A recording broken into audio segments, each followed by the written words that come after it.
Understanding your child's temperament can transform your parenting experience. Did you know that about 20% of children are highly sensitive, making them more prone to anxiety and overwhelm? Or that kids with a strong temperament match with their parents tend to excel in school and have better relationships? Every child is unique, and their temperament shapes how they interact with the world. This isn't just about personality, it's about those natural reactions from birth. By decoding these traits, you can tailor your parenting to support your child's growth. In this video, we'll explore the fascinating spectrum of temperaments. You'll learn to identify your child's type and adapt your parenting style to fit their needs. We'll cover strategies for managing temperament triggers and building emotional resilience. Plus, we'll dive into how temperament affects social skills and peer interactions. Ready to unlock the secrets of your child's temperament? Let's dive in and discover how to create a more harmonious and supportive environment for your little one. Stay tuned. Chapter 1. Decoding the Mystery. What is temperament? Understanding your child's temperament is like uncovering a secret code. It's the key to better parenting. Temperament refers to the innate traits that shape how your child reacts to the world. This isn't about personality, which develops over time. It's about those raw, natural reactions your child has from day one. Think of temperament as a blueprint. It includes traits like activity level, emotional intensity, and adaptability. Knowing this blueprint helps you guide your child better.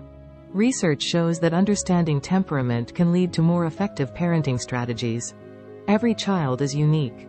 Some kids are naturally more active, while others are more laid back. According to the New York longitudinal study, there are 9 temperament traits to consider. These include things like rhythmicity, which is how regular your child's biological functions are, and persistence, which is how long they stick with a task. Dr. Stella Chess, who co-conducted this study, emphasized that no temperament is inherently good or bad. It's all about fit. For instance, if your child is highly active, they might struggle with sitting still in class. Understanding this helps you find ways to channel their energy positively. Understanding temperament helps in predicting behavior. For example, a child who is slow to adapt may need extra time to get used to new routines. A quick adaptation to new situations can be seen in about 40% of children, based on studies. Strategies come into play here. If your child is slow to adapt, introduce changes gradually. Give them time to adjust. You can say, "We're going to a new park today. We'll start by just looking around." This eases the transition. Another strategy is to acknowledge your child's feelings. If they're frustrated, say, "I see you're upset. It's okay to feel this way." This validates their emotions and helps them feel understood. Temperament affects how kids handle stress. Some might need more comfort and reassurance. Others might prefer to handle things on their own. Tailor your approach based on your child's needs. A great quote from the book, The Explosive Child, by Dr. Ross Greene is, "Kids do well if they can." This means that children want to succeed, but their temperament might require different tools to get there. Chapter 2. The Temperament Spectrum. Identifying your child's type. Identifying your child's temperament can feel like discovering a hidden treasure. It's about recognizing and appreciating their unique nature. The temperament spectrum includes various traits that each child possesses in different measures. One common framework divides temperament into 3 broad categories: easy, difficult, and slow to warm up. About 40% of children fall into the easy category. They adapt well to change and have regular habits. If this sounds like your child, they likely handle new situations with ease. On the other hand, around 10% of kids are considered difficult. These children might be more intense, less predictable, and struggle with change. If your child fits this description, they might need more support and consistency. The slow to warm up category includes about 15% of children. These kids are cautious and need time to feel comfortable in new settings. Recognizing this can help you provide the extra time and reassurance they need. To identify your child's temperament, observe their reactions in different situations. Note how they respond to new people, environments, and routines. A highly adaptable child might jump right into a new activity, while a cautious one might hang back and observe first. Dr. Thomas and Dr. Chess, pioneers in temperament research, highlighted that observing patterns over time gives the best insights. Look for consistent reactions rather than one-off behaviors.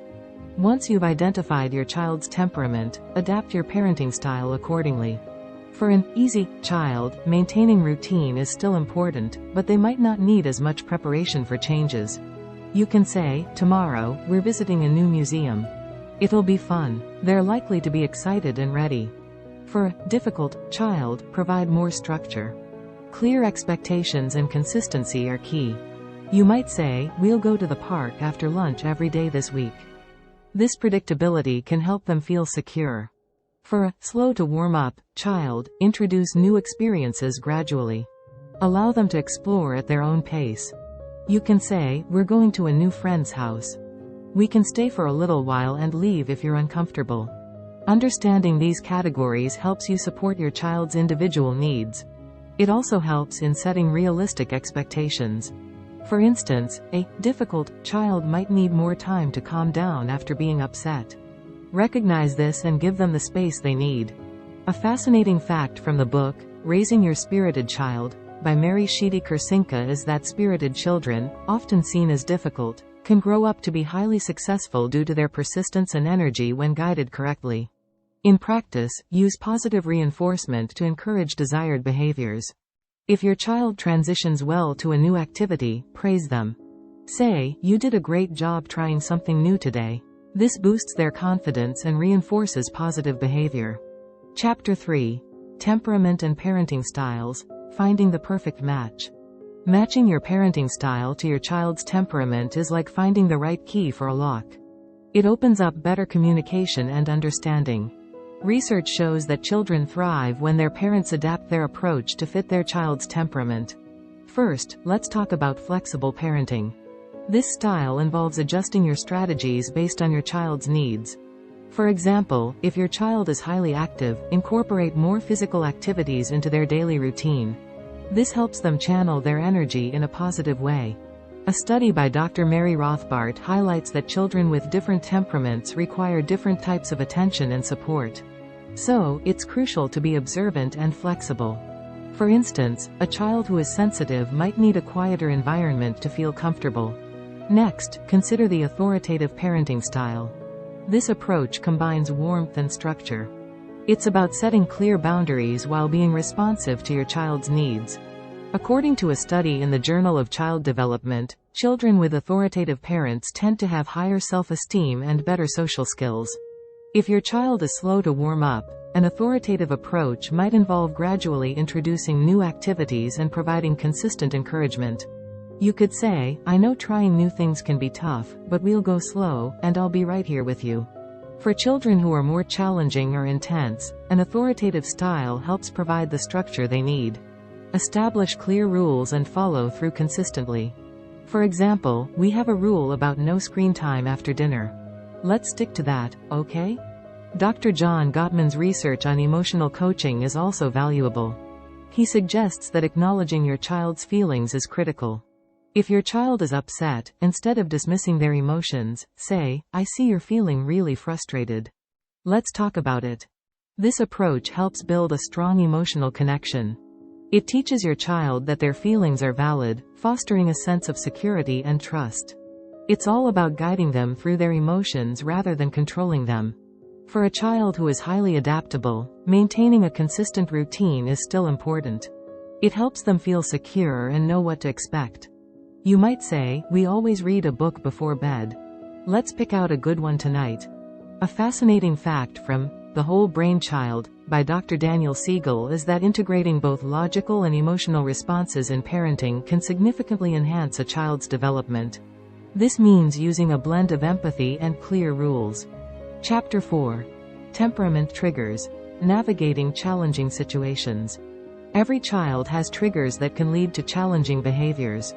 Identifying and managing these triggers is key to smoother parenting. Start by observing what sets off your child's difficult reactions. Common triggers include hunger, tiredness, and overstimulation. Dr. Laura Markham, in her book, Peaceful Parent, Happy Kids, emphasizes the importance of recognizing and preventing triggers. For instance, if your child becomes irritable when hungry, keep snacks handy to avoid meltdowns. If your child struggles with transitions, prepare them in advance. Use a visual schedule to help them understand what's coming next. You might say, in 10 minutes, we'll start cleaning up for dinner. Let's finish our game. Consistency is also crucial. Predictable routines help children feel secure. If bedtime is always at 8 p.m., stick to it. This consistency helps reduce anxiety and resistance. A study from the Journal of Family Psychology found that children who have a predictable routine exhibit fewer behavioral problems. So, create and stick to routines as much as possible. When dealing with an intense child, stay calm and composed. Your reaction sets the tone for their response. If they're having a tantrum, take deep breaths and speak softly. Say, "I see you're really upset. Let's take some deep breaths together." Distraction can be an effective strategy. If your child is on the verge of a meltdown, redirect their attention. You might say, "Look at this funny video of a cat. Isn't it silly?" This can help shift their focus and calm them down. Empathy goes a long way. Acknowledge their feelings without judgment. If they're upset about leaving the park, say, "I know it's hard to leave when you're having fun. We can come back another day." A useful tip from How to Talk So Kids Will Listen and Listen So Kids Will Talk by Adele Faber and Elaine Maslish is to offer choices. This gives children a sense of control. Instead of saying, "Time to leave," say, "Do you want to walk to the car or hop like a bunny?" For sensitive children, create a calm environment. Loud noises and chaotic settings can be overwhelming. Design a quiet space where they can retreat and feel safe. Understanding your child's triggers also involves knowing their limits. If they get overstimulated at parties, plan shorter visits. Recognize when they need a break and allow them to step away. Incorporate calming activities into their routine. Techniques like deep breathing, reading, or quiet play can help them relax. Teach them these strategies early on, so they can use them independently. If your child has a hard time with sharing, prepare them in advance. Say, "We're going to play with friends. Remember, sharing is caring. If you need help, just let me know." A fun fact from The Highly Sensitive Child by Elaine Aron is that about 15–20% of children are highly sensitive. This means they might react more intensely to stimuli. Understanding this can help you better support them. Chapter 5. Building Emotional Resilience. Helping your child thrive. Building emotional resilience in your child is like giving them a superpower. It helps them navigate life's ups and downs with confidence. Emotional resilience is the ability to bounce back from setbacks and adapt to challenges. Start by teaching your child to identify their emotions. Use simple language and ask them to name what they're feeling. You might say, "You seem upset. Are you feeling sad or angry?" This helps them understand and label their emotions. Dr. John Gottman's research on emotional intelligence highlights the importance of emotional coaching. He suggests that children who understand their emotions are better equipped to handle stress. So, take the time to talk about feelings regularly. Encourage your child to express their emotions in healthy ways. If they're angry, suggest drawing or writing about it. Say, "Let's draw a picture of how you feel right now." This provides an outlet for their emotions. Model emotional resilience yourself. Children learn a lot by watching their parents. If you handle stress calmly, they're likely to do the same. Share your coping strategies with them. You might say, "I'm feeling stressed, so I'm going to take some deep breaths." A study published in the Journal of Pediatrics found that children who learn coping skills early in life tend to have better mental health as they grow older. So, teach them techniques like deep breathing, counting to 10, or taking a break when they feel overwhelmed. Another effective strategy is to praise effort, not just outcomes. This encourages a growth mindset, where children see challenges as opportunities to learn. Carol Dweck, in her book, Mindset, emphasizes that praising effort helps build resilience. Say, "You worked really hard on that puzzle. Great job." Help your child set realistic goals and celebrate their progress.